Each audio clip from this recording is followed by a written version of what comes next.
Hello guys, welcome to my channel. I am your host Nitish. भाई मैं क्या बोलता था।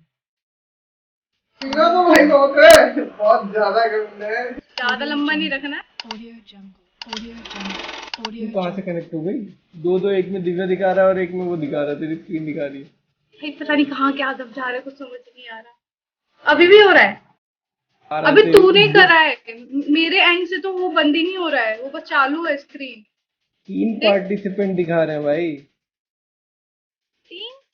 हाँ भाई, दो जगह से कनेक्ट हो गया। एक एक में तुम्हारा वीडियो। Hello guys, welcome to my channel. I am your host Nitish. I am a SOC analyst at Billa Soft. आज की हमारी गेस्ट हैं Divya. He is at Coforge as a senior SOC analyst. So hi Divya, how are you? Please introduce yourself. Hi Nitish, hi everyone. So I am a senior associate cybersecurity in the SOC Security Operations Center. So I have currently switched the company and I am working in Coforge. तो दिव्या, आपका interest कैसे बना इस field में? Seriously बताऊं तो मुझे कुछ नहीं पता था सिक्योरिटी के बारे में, और मेरा 12th तक कोई इंटरेस्ट भी नहीं था कि मुझे ये करना है। ओके। साफ साफ तो मुझे नहीं पता था कि मुझे या इस लाइन में जाना है या उसमें जाना है। 12th के बाद बाई चांस या डेस्टिनी कहते हैं तो डेस्टिनी से मैं यहाँ पर आ गई हूँ। आपने कॉलेज कैसे चूज किया? कॉलेज के लिए मुझे मुझे नहीं था आइडिया कि मुझे कौन से कॉलेज में जाना है, तो और मैंने 12th के बाद कहीं अप्लाई भी नहीं करा था ना ना मैंने किसी एग्जाम के लिए मैंने प्रिपेयर करा था या किसी कॉलेज में एडमिशन लेने के लिए सोचा था कि यहाँ जाना है। बस फिर मेरा भाई देहरादून में ही था, तो फिर मुझे कहीं से सजेस्ट हुआ कि यहाँ से बीटेक कर लो। तो घर वालों ने बोला कि इंजीनियर बनने के लिए अब वो भी नहीं पता था बीटेक में क्या होती है। फिर अब वहां गए तो मुझे डीआईटी का मुझे सबसे अच्छा, मैंने देहरादून से करा है कॉलेज डीआईटी यूनिवर्सिटी, और वहां का मुझे जब मैं फर्स्ट टाइम गई थी मुझे वेदर देख के मैंने सोचा चलो यहीं यहीं से कॉलेज करेंगे जो भी करना है, क्योंकि वहां का वेदर अच्छा था। फिर उसके बाद जब बात आई कि स्ट्रीम क्या लेना है तो फिर अब उसमें किसी ने बोला सिविल ले लो, किसी ने बोला कंप्यूटर साइंस ले लो, और मुझे मुझे कोई आइडिया नहीं था कि क्या है। मैंने कहा कंप्यूटर साइंस में कंप्यूटर चलाना है, सिविल में घर बनाना है, तो जो भी ऐसा था।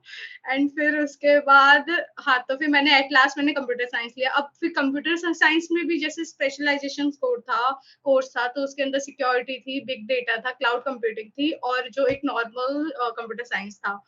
तो फिर उसके बाद देख के थोड़ा वही अच्छा लग रहा था कि स्पेशलाइजेशन है कुछ तो फिर सोचा अब इनमें से कौन सा ऑप्शन लेना है। तो जब आगे कॉलेज में पूछा तो वैसे हर जगह सीट भर गई थी, तो ओनली सिक्योरिटी बचा था, और एडमिशन भी लेना था और कोई ईयर खराब भी नहीं करना था, तो इसलिए फिर कंप्यूटर साइबर सिक्योरिटी में उस समय एडमिशन ले लिया था। आपने सब्जेक्ट कौन कौन से पढ़े? ओके, तो जैसे कॉलेज में नॉर्मल जो कंप्यूटर साइंस वाले वो सब्जेक्ट्स तो होते ही हैं, वही like hmm. Java and coding and all, and networking भी। एंड फॉर जो साइबर सिक्योरिटी के लिए था उसमें हमने एप्लीकेशन सिक्योरिटी का पढ़ा था, एंड सिम टूल पढ़ा था, क्यूरेडार। एंड उसके बाद मैंने एक प्रोजेक्ट भी करा था उसी में ही। वैसे मुझे कोई आइडिया नहीं उस प्रोजेक्ट में था क्या, पर वो सिक्योरिटी से रिलेटेड था। तो और इसके अलावा और भी सर्टिफिकेशन थे, टॉपिक्स थे जो हमने उसमें पढ़ा था। तो फिर तब थोड़ा कॉन्सेप्ट समझ में आया था कि सिक्योरिटी है क्या, क्योंकि उससे पहले बिल्कुल नहीं पता था कि सिक्योरिटी जैसी चीज भी होती है। तो फिर उसके बाद से समझ में आया ठीक है, हर इंडस्ट्री में या फिर हर जगह मेन पार्ट सिक्योरिटी का ही है। अब तो फिर वहां से थोड़ा इंटरेस्ट क्रिएट हुआ, उतना नहीं हुआ पर हुआ थोड़ा सा। तो आपने कॉलेज में कौन कौन से सर्टिफिकेशन किए हुए हैं? कॉलेज में मैंने दो ही करे थे। एक तो मैंने एप्लीकेशन सिक्योरिटी का करा था आईबीएम से, जो कि हमारे कोर्स में ही इंक्लूड था आईबीएम की तरफ से। एंड जो दूसरा था वो था SIM security intelligence and event management. उसमें हमने क्यूरेडार टूल पे हमने उसका सर्टिफिकेशन करा था। उनके भी दो पार्ट थे, जैसे एक एक मास्टरी था और एक एक्सप्लोरर लेवल का था, तो दोनों के दो दो, दो पार्ट थे। तो ये दो सर्टिफिकेशन करे थे, और इसके साथ मैंने एक एक्स्ट्रा कॉलेज से जब कॉलेज में इंटर्नशिप टाइप में मैंने एक एक एक्स्ट्रा ट्रेनिंग ली थी लूसीडीएस से। सर्टिफाइड इंफॉर्मेशन सिक्योरिटी की। तो वहां से मुझे थोड़ा और आइडिया मिला कि सिक्योरिटी में वहां से एक्चुअली वो पूरा ही सिक्योरिटी के स्टार्टिंग डोमेन से लेके एंड आगे जितना भी वल्नरेबिलिटी मैनेजमेंट वगैरह सब उसमें इंक्लूड था। तो वहां से मुझे ज्यादा आइडिया मिला वो ट्रेनिंग करके। सो दिव्या, आपने ट्रेनिंग कहाँ से करी है अपने कॉलेज टाइम्स में? ट्रेनिंग लुसिडियस से करी है। ये एक मतलब एक कंपनी है, उनका अपना खुद का वो सिक्योरिटी भी प्रोवाइड करते हैं एंड वो ऐसे ट्रेनिंग्स भी करवाते हैं सिक्योरिटी से रिलेटेड। तो ये यहीं नोएडा में एक कंपनी है, तो मैंने वहां से करा था। ट्रेनिंग में आपने क्या क्या सीखा? तो ट्रेनिंग में जो ट्रेनिंग थी वो थी लुसिडियस सर्टिफाइड एथिकल हैकर की। तो उस समय तब जैसे नेटवर्किंग के कंसेप्ट सारे वहीं से ही मैंने क्लियर हुए थे मुझे। उन्होंने नेटवर्किंग से शुरू करा था एंड जो सिक्योरिटी के बेसिक्स लाइक सोशल इंजीनियरिंग से स्टार्ट करा था and the types of the attack and उसके बाद कितने टाइप्स ऑफ वल्नरेबिलिटीज हैं एंड फिर उनपे उनको जैसे किसी भी मतलब किसी भी वेबसाइट या एप्लीकेशन में आप वो वल्नरेबिलिटीज कैसे फाइंड करते हैं उस पे वर्क रहा था। एंड फिर उसके बाद जो ईमेल्स अटैक होते हैं फिशिंग अटैक के, तो उस पे उसके बारे में सीखा था एंड उनको कैसे एनालाइज करते हैं वो सीखा था उस समय। एंड उसके बाद उसमें सिक्योरिटी से रिलेटेड पढ़ा था एंड और भी टॉपिक्स थे उसमें बहुत सारे जो भी सिक्योरिटी से जो मेन सिक्योरिटी। एंड फिर उसके बाद उसमें ये था कि आपको कौन से डोमेन में जाना है, उसमें भी आपकी हेल्प हो जाती क्योंकि वो सारे डोमेन का एक कॉम्बिनेशन। कौन कौन से डोमेन होते हैं सिक्योरिटी में? सिक्योरिटी में जैसे कि मैं सॉक में हूँ तो एक सिक्योरिटी ऑपरेशन सेंटर है एंड एक एंड पॉइंट सिक्योरिटी है एंड वल्नरेबिलिटी मैनेजमेंट है एंड वीएपीटी है। उसके बाद जो सिक्योरिटी एंड क्लाउड डोमेन मिला के क्लाउड सिक्योरिटी भी है एंड सिक्योरिटी में और भी बहुत सारी डोमेन है। एथिकल हैकिंग वाली है कि लोग उस साइड जाते हैं एंड फिर बग बाउंटी वगैरह अगर जो जिनको अपना लाइक खुद से बग बाउंटी करनी है तो वो भी है। तो सो आपको प्लेसमेंट कहाँ से मिली? कैंपस प्लेसमेंट, आउटसाइड, आपका एक्सपीरियंस कैसा रहा उस समय? ओके तो ये मेरी कैंपस प्लेसमेंट थी है जो मेरी फर्स्ट कंपनी है बिरला सॉफ्ट, मेरी कैंपस प्लेसमेंट से हुआ था। एंड इनका जो इंटरव्यू हुआ था, इंटरव्यू में इन्होंने मुझसे पूछा था कि हम कोडिंग के बारे में, कोडिंग से रिलेटेड क्वेश्चन से। तो मैंने बोला कि मुझे कोडिंग नहीं आती है, मेरे रेज्यूमे में इसमें सिक्योरिटी है, जितना आता है मुझे सिक्योरिटी का पता है एंड मुझे कोडिंग से रिलेटेड कुछ नहीं पता है। तो उन्होंने मेरा फिर सिक्योरिटी से ही उन्होंने कुछ क्वेश्चंस पूछे थे लाइक कि डिफरेंट टाइप ऑफ वल्नरेबिलिटीज पूछा था, अटैक्स पूछे थे। तो मैंने उन्हें वही एक्सप्लेन करा था। 2021 में मैंने ज्वाइन करा था बिरला सॉफ्ट। सो आपने वहाँ पे क्या क्या काम किया? कौन कौन से प्रोजेक्ट आपने हैंडल किए? उसमें कौन कौन से टूल्स में काम ओके किया? हाँ, तो बिरला सॉफ्ट में मेरा फर्स्ट प्रोजेक्ट वैसे सपोर्ट का था। सपोर्ट में L3 का था। It was not the security domain, तो दूसरा डोमेन था सपोर्ट इंजीनियर का। देन एक्चुअली मुझे प्रोजेक्ट मिल नहीं रहा था एंड मैं बेंच में थी। फिर मुझे कहीं से ये प्रोजेक्ट आया तो मैंने ले लिया। तो मैनेजर ने मुझे कहा था कि मैं तुम्हारी हेल्प कराऊंगा कि तुम इसी कंपनी में सिक्योरिटी वाले प्रोजेक्ट में चल जाओ, क्योंकि उनको पता था कि मुझे सिक्योरिटी में जाना था, क्योंकि उसके अलावा कुछ और अंडरस्टैंडिंग थी नहीं किसी और सब्जेक्ट की। तो एंड ना सपोर्ट में मुझे कुछ पता था। तो मैंने वहाँ 4 मंथ्स काम करा था। उसके बाद फिर एक न्यू वैकेंसी आई थी सिक्योरिटी प्रोजेक्ट में, जो हमारी इंटरनल टीम है सिक्योरिटी की बिरला सॉफ्ट की वहाँ की। एंड देन फिर मैंने इंटरव्यू दिया एंड इंटरव्यू क्लियर हो गया था। फिर मैं उस प्रोजेक्ट में चली गई थी एंड फिर वहाँ पे मैंने as a sock L1 work करा था। एंड तो उस समय लाइक सिम टूल जो security information event management tool था वो लॉगरिदम था। तो I have like 2 years of experience in that logarithm and also for the endpoint security I have worked on CrowdStrike and also I have some experience in the McAfee EPO for like endpoint. And also I have like experience in like phishing analysis and Microsoft Defender. So these are the tool in which I have the experience from BirlaSoft. तो जो हम SIM tool use करते हैं logarithm, वो actually जो हमारा SIM tool होता मतलब बेसिकली है क्या। तो सिम टूल एक लाइक अभी आप जैसे एक सिंपल सा एग्जांपल, आप किसी बिल्डिंग में जा रहे हैं एंड वहाँ कैमरा है वो कैमरा हर चीज रिकॉर्ड कर रहा है एंड उसके लॉग्स कहीं जा रहे हैं। तो सिम टूल में क्या हो रहा था, वो हर डिवाइस के लॉग, हर डिवाइस या नेटवर्क के पूरे जो आपका ऑर्गेनाइजेशन में पूरा नेटवर्क है वहां से सारे लॉग्स उसमें आते हैं, एंड उसमें कुछ रूल्स क्रिएट होते हैं। उन रूल्स की हेल्प से आपके अलर्ट ट्रिगर होते हैं। लाइक हर टूल में किसी में अलर्ट बोलते, किसी में उसे ऑफेंस बोलते, तो वो अलर्ट ट्रिगर होते हैं। तो एज अ सॉक एनालिस्ट हमारा काम होता था उन अलर्ट को मॉनिटर करना। जब भी अलर्ट आए, तो जो सॉक का काम है वो 24/7 मॉनिटरिंग टीम होती है कि एवरी टाइम एवरी शिफ्ट में कोई ना कोई होना चाहिए 24/7। सो उसमें जब भी कोई अलर्ट आए तो we have to work on that alert, and we have to see like अगर कुछ उसमें सस्पिशियस है या नहीं। लाइक सस्पिशियस जैसे कि कोई ऐसी एक्टिविटी हो रही है जो तुम्हें लग रही है कि हाँ ये लेजिटिमेट नहीं है, तो इसके ऊपर हमें और इंफॉर्मेशन गैदर करनी है एंड इसके कैसे बारे में कैसे पता कोई लगाना है। एक्टिविटी आपको लगती है कि सस्पिशियस है? लाइक अगर अगर जैसे एक छोटा सा एग्जांपल एक रूल का, जैसे कि अगर कोई इंटरनल डोमेन से कोई किसी एक्सटर्नल आईपी में एक कनेक्शन स्टैब्लिश कर रहा है, एंड वो आईपी अलग अलग प्लेटफॉर्म में ब्लैकलिस्टेड है, वो आईपी ब्लैकलिस्टेड होगी। तो उसका एक ये बहुत सिंपल सा मैंने एक एग्जांपल दे, तो उसका अलर्ट ट्रिगर हो जाएगा। तो उसमें हम क्या चेक करेंगे, हम पहले तो वो आईपी देखेंगे जहां से कनेक्शन स्टैब्लिश हो रहा है, जो हमारी इंटरनल आईपी है, और फिर हम देखेंगे वो कहाँ कौन सी आईपी में कनेक्शन स्टैब्लिश कर रहा है। तो उस आईपी को हमें हर प्लेटफॉर्म में जाके उसकी रेपुटेशन चेक करनी होती है कि ये ब्लैकलिस्टेड है या नहीं है या फिर सेफ है।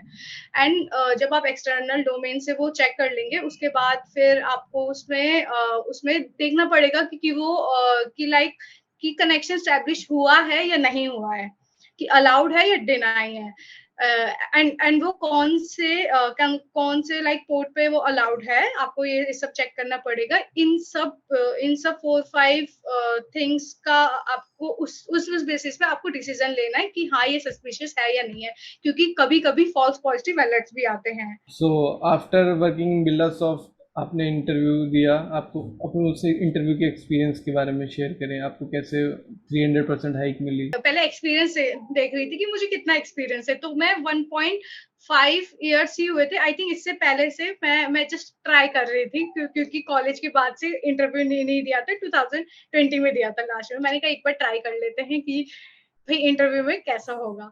तो मैंने बहुत जगह अप्लाई करा था, कौन लिंक्डइन से कौन सी? अप्लाई करा था मैंने।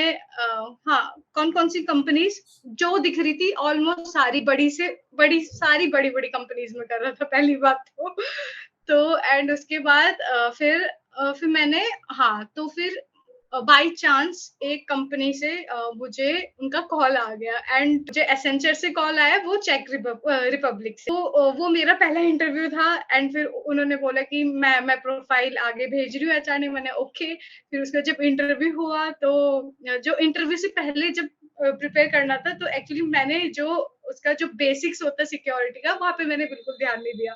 मैं जो काम कर रही हूँ, लाइक जो सॉक में जो टूल्स हैं, तो मेरा पूरा ध्यान उसी में था कि शायद इसी से पूछेंगे। अब कौन कौन पूछता है बेसिक्स, मैंने यही सोचा था। तो फिर अब इंटरव्यू हुआ, और वो फर्स्ट इंटरव्यू कॉलेज के बाद, वो भी बाहर का, एंड फिर मैं नर्वस भी थी। तो उन्होंने एक क्वेश्चन पूछा, एंड और फिर मुझे मतलब उन्होंने पूछा सिमेट्रिक एसिमेट्रिक के बीच में डिफरेंस। वो मैंने बता दिया, ठीक है, क्योंकि वो आता था। फिर उसके बाद उन्होंने क्वेश्चन पूछते गए, कम से कम उन्होंने 50 क्वेश्चन पूछे होंगे मुझसे, और मैंने उसमें से 20 का आंसर दिया होगा, वो भी गलत, मुझे पता था ठीक है। और उन्होंने मुझसे सारा बेसिक्स पूछा था, बेसिक्स। एंड वो बेसिक्स क्या था, मैं उससे जस्ट मैंने कुछ दिन पहले ही मैंने कॉमर्शियल सिक्योरिटी प्लस पढ़ना शुरू करा। तो फिर मेरे को क्लिक हुआ, ये सारे तो वहां से था सिक्योरिटी प्लस से, और मैंने ढंग से अभी तक पढ़ा भी नहीं है। मेरे को 15-20 डेज हुए स्टार्ट करे हुए, एंड फिर मैं समझ गई कि हाँ यहाँ नहीं होने वाला है। और फिर मैंने उनसे वापस मैंने लाइक कॉल करके पूछा भी नहीं, या मैंने उनसे अपडेट नहीं लिया। उनका खुद ही आ गया था कुछ दिन में कि नहीं हुआ। मैंने कहा चलो कोई नहीं। मैं समझ गई थी, एक तो मेरा एक्सपीरियंस भी कम था एंड ऊपर से कि मेरा भी जो बेसिक्स है जो छूट गया है, जो अभी सिर्फ मैं टूल्स पे ध्यान ध्यान दे रही, तो मुझे बेसिक्स फिर से कर लेना चाहिए। फिर उसके बाद फिर मैंने 2 मंथ्स पढ़ाई करी कॉमशा सिक्योरिटी प्लस, और मैंने उसे बहुत अच्छे से पढ़ लिया एंड फिर एग्जाम हुआ, वो क्लियर हो गया एंड फिर मैंने नौकरी में एक दोस्त ने सजेस्ट करा कि तू नौकरी में प्रोफाइल बना। मैंने उसके बाद नौकरी में प्रोफाइल बना दिया था, लेकिन मैंने अप्लाई करना छोड़ दिया था। फिर मुझे कॉल आनी शुरू हुई, वो भी जब आई थिंक हाँ नवंबर एंड की बात है 2022। तो मुझे कॉल आनी शुरू हुई, वो भी नौकरी प्रोफाइल से। तो वहां से अब उस कंपनी ने बोला कि हमने आपकी प्रोफाइल देखी है नौकरी में, उन्होंने अपना कंपनी का नाम बताया, वो मैं नहीं बताऊंगी। फिर मुझे नहीं पता था वो कंपनी कैसी, तो पहले मैंने मना कर दिया कि नहीं भाई मुझे इंटरव्यू देना ही नहीं है, मुझे लगा स्टार्टअप होगा। ऐसा कुछ नहीं कि स्टार्टअप में नहीं जाना, पर मुझे लगा कि भाई जब सुना ही नहीं है, पता ही नहीं है, तो क्या करना। फिर उसका फिर से कॉल आया नेक्स्ट वीक, तो मैंने ये सोचा चलो एक बार ट्राई कर लेते हैं, अभी एग्जाम दिया है, कितना आता है। फिर वो कंपनी में फिर मैंने इंटरव्यू दिया, और फिर और मैं हर इंटरव्यू से पहले मैं सिक्योरिटी प्लस के जो मेरे पास नोट्स है मैं उन्हीं को पढ़ती हूँ। अपना शौक का तो टूल्स तो भूल जाती हूँ, क्योंकि क्योंकि वो तो मतलब आप जिस टूल पे काम कर रहे हैं आपको तो उसके बारे में ऑफ कोर्स पता ही होगा कि उसमें है क्या। अगर नहीं भी पता है तो मतलब आइडिया तो होगा कि हाँ चलो 5-10 मिनट पहले एक बार देख लेंगे तो सब रिकॉल हो जाएगा। तो मैंने हमेशा हर इंटरव्यू से पहले मैंने कॉमर्शियल सिक्योरिटी प्लस पढ़ा एंड वही जो आई थिंक 160 पेजेस थे वो सब रोज, मतलब इंटरव्यू से एक दिन पहले मैंने बैठ के वो चीज पढ़ ली। फिर उसके बाद मेरा उसमें इंटरव्यू हुआ, तो फर्स्ट राउंड में उन्होंने पूरा कॉमर्शियल सिक्योरिटी प्लस ही पूछा, जो 10 क्वेश्चंस होंगे वही पूछा एंड मैंने उसके सारे आंसर दे दिए। एंड फिर उसका 2 दिन बाद फिर नेक्स्ट इंटरव्यू का नेक्स्ट राउंड के लिए कॉल आया एंड फिर उसमें जो नेक्स्ट राउंड था मेरा सेकंड राउंड, उसमें उसमें ये सब था कि आप लाइक सॉक में टूल्स के बारे में था कि आप फिशिंग ईमेल्स कैसे एनालाइज करते हो एंड कोई रूल्स बताओ, रूल्स को आप कोई भी अलर्ट को कैसे उसको आप रिव्यू करते हो, कैसे आप मॉनिटर करते हो एंड आप क्राउड स्ट्राइक में क्या करते हो। ऐसे ऐसे बहुत सारे जो हम काम कर रहे हैं एज अ सॉक एनालिस्ट, वो वाले क्वेश्चन थे, तो वो भी हो गया था एंड फिर उसके बाद मेरा इंटरव्यू क्लियर हो गया था, तो मुझे समझ में आया कि हाँ सबसे इम्पोर्टेंट कॉमर्शियल सिक्योरिटी प्लस ही है, क्योंकि मैंने उसके बाद फिर जितने भी इंटरव्यू दिए उस सब में उन्होंने कॉमर्शियल सिक्योरिटी प्लस पढ़ा। तो मैं सबको मुझे भी मेरे 2 दोस्तों ने कहा था कि तू अभी कॉमर्शियल सिक्योरिटी प्लस पढ़। तो फिर ये अगर आपको भी जैसे आगे अगर फील्ड चेंज करनी है या आपको स्टार्ट करना है, तो आप लोग भी सबसे पहले कॉमर्शियल सिक्योरिटी प्लस पढ़े, उससे आपका सारी बेसिक अंडरस्टैंडिंग क्लियर हो जाएगी एंड फिर उसके बाद आपको जिस डोमेन में जाना है फिर आप उसके हिसाब से अपना अपना क्या बोलते हैं सर्टिफिकेशन कीजिए, क्योंकि बहुत सारे सर्टिफिकेशन है अलग अलग डोमेन के लिए, तो आप वही करें एंड कॉमर्शिया सबसे बेसिक है। सो आपके अनुसार सर्टिफिकेशन इज मोर इम्पोर्टेंट और एक्सपीरियंस? दोनों की अपनी अपनी वैल्यू है, क्योंकि मैंने अपने इंटरव्यू टाइम में मैंने देख लिया था कि एक्सपीरियंस भी कंपनी को चाहिए थी, ठीक है। कि मतलब 2 इयर्स मिनिमम उन्हें एक्सपीरियंस चाहिए था, कि मुझे 2 इयर्स एक किसी सिक्योरिटी डोमेन में एक्सपीरियंस हो, किसी और डोमेन में नहीं, सिक्योरिटी में। तो मैंने ये चीज करी थी नोटिस, क्योंकि मुझे कॉल नहीं आ रही थी।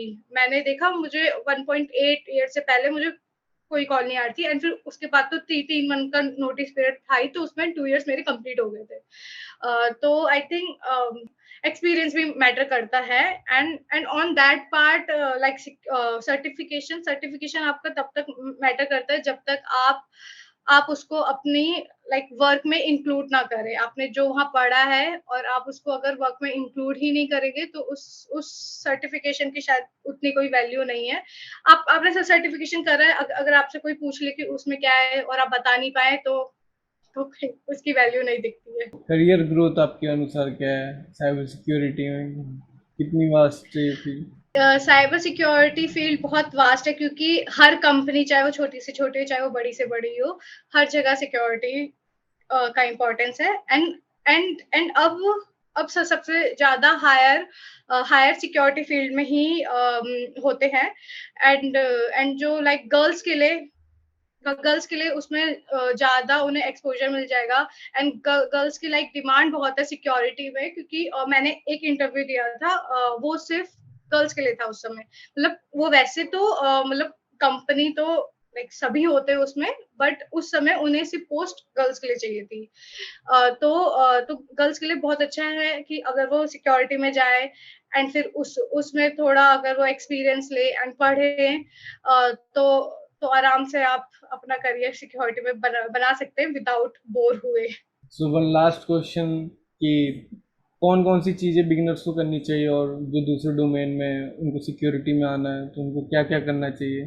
अगर अगर कोई दूसरे डोमेन में है एंड उन्हें सिक्योरिटी में आना है, तो फर्स्ट ऑफ ऑल ये है कि उनको उनको कुछ आइडिया तो होना चाहिए। ऐसा पूरा नहीं कि उन्हें सब कुछ पता हो, टूल्स पता हो, या कोई भी बड़ा-बड़ा नाम ले लो सिक्योरिटी में, वो सब पता हो, उतना कोई इम्पोर्टेंट नहीं है, बट हाँ, उनको बेसिक अंडरस्टैंडिंग होनी चाहिए सिक्योरिटी की एंड उसके साथ नेटवर्क की भी। और नेटवर्किंग भी सिक्योरिटी का एक मेन कांसेप्ट है। तो अगर आपको नेटवर्किंग पता है एंड सिक्योरिटी की बेसिक्स पता है, तो फिर आप इजीली आप सिक्योरिटी डोमेन में आ सकते हैं। हाँ, थोड़ा टफ होता है एक लाइन से दूसरी लाइन में जाना, बट या एक दो अगर आप सर्टिफिकेशन कर ले या ऑनलाइन ट्रेनिंग कर ले, तो उससे आपके कॉन्सेप्ट क्लियर हो जाएंगे एंड इट विल हेल्प आपको आपका करियर चेंज करने के लिए एंड इस डोमेन में आने के लिए। आप ट्राई करें कि मेरे हिसाब से लाइक अगर आप थोड़ा सा पढ़ ले एंड फिर आप शौक में आ जाए, क्योंकि शौक में लाइक आपको वैसे शौक में ही नहीं, आपको हर डोमेन में स्टार्टिंग से तो सिखाते ही हैं टूल्स। आपको सीखने लाइक आप 1 मंथ में कोई भी टूल सीख जाएंगे। बट हाँ, अब उसमें कोई भी अगर आपके कोई अलर्ट आ रहा है, अब वो नेटवर्क से आ रहा है, डिवाइसेस से आ रहा है, पर आपको पता तो होना चाहिए कि उसमें है क्या।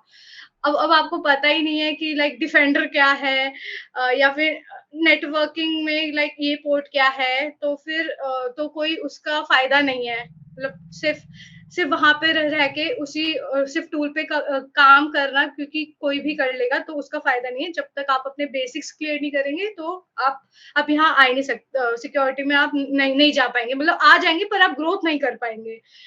तो फॉर बेसिक्स मैंने कहा जैसे सिक्योरिटी कॉमशेयर प्लस आप सबसे पहले कर लो एंड उसके साथ आप नेटवर्क का सर्टिफिकेट कर लो। आई थिंक नेटवर्क प्लस है कॉमशेयर का। अगर आप ये कर ले तो आपके बहुत सारे कंसेप्ट क्लियर हो जाएंगे। Okay, thank you so much Divya, आपने इतना कीमती समय मुझे दिया।